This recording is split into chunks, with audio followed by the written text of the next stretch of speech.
ମଣିଷ ଜାଣିଛି ଜୀବନ ତାର ଅଢ଼େଇ ଦିନ, ତଥାପି ଗୋଟିଏ ରାତିରେ ଦେଖେ ଲକ୍ଷେ ସପନ। ମଣିଷ ଜାଣିଛି ଜୀବନ ତାର ଏତେ ଅସାର, ସରଗକୁ ସିଡ଼ି ବାନ୍ଧିବ ବୋଲି କରେ ବିଚାର।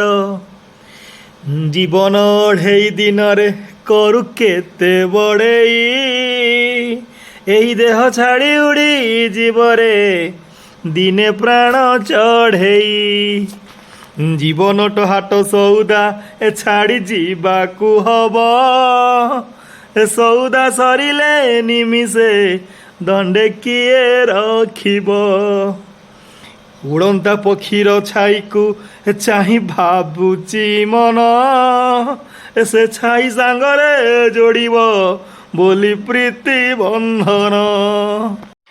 10 ମାସ ଧରି ଗର୍ଭରେ ତତେ କେତେ ଖୋଇଛି, ବୁଢ଼ୀ ବୟସରେ ଆଜି ସେ ଭିକ୍ଷା ମାଗି ଖାଉଛି। ଡାକ୍ତରଖାନା ନେଲାରେ ତତେ ଗହଣା ବିକି, କାଶି କାଶି ଘର ବୁଲୁଛି ମୁହଁ ଗଲାଣି ଶୁଖି। ମା କ୍ଷୀର ଖାଇ ମୋ ପୁଅ ବଡ଼ ବଳୁଆ ହବ, ଶେଷବେଳେ ମତେ କାନ୍ଧେଇ ଏକା ମଶାଣି ନବ। ମଶାଣି ତ ଦୂରର କଥା ପୁଅ ଆସିଲା ନାହିଁ, ଟଙ୍କା ପଠେଇ କହୁଛି ତାର ସମୟ ନାହିଁ। ଧନ ଭାଙ୍ଗି ପରା ପୁଅକୁ ଦେଇଥିଲା ସେ କ୍ଷୀର, ପାଣି ଟୋପେ ତୁଣ୍ଡେ ଦେବାକୁ କେହି ନାହାନ୍ତି ତାର। ଧନ ଧନ ବୋଲି ଡାକୁଛି ଧନ ଦଉନି ଧରା, କେମିତି ପୋଛିବ ଲୁହ ସେ ତାର ପଣତ ଚିରା।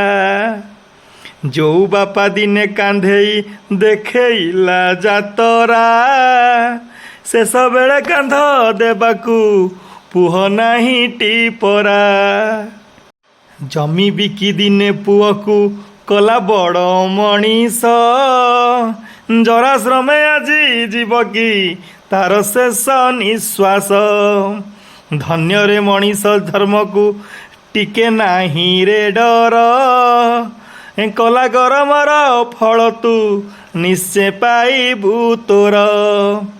ଏଇଠି ସରଗ ଏଇଠି ଅଛି ନରକପୁର, ତୋ ପାପ ପୁଣ୍ୟ ନିଶ୍ଚୟ ହବ ଏଠି ବିଚାର।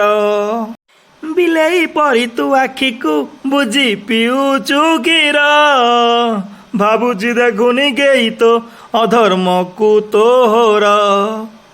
ଚକା ଆଖି ସବୁ ଦେଖନ୍ତି ବଡ଼ ଦେଉଳେ ବସି, ମନେ ମନେ ବସି ରୁହନ୍ତି ମନେ ମନେ ତ ହସି। ଜୟ ଜଗନ୍ନାଥ। ମଣିଷ ଚାରି ଧାମ ଭିତରେ ଗୋଟିଏ ଧାମ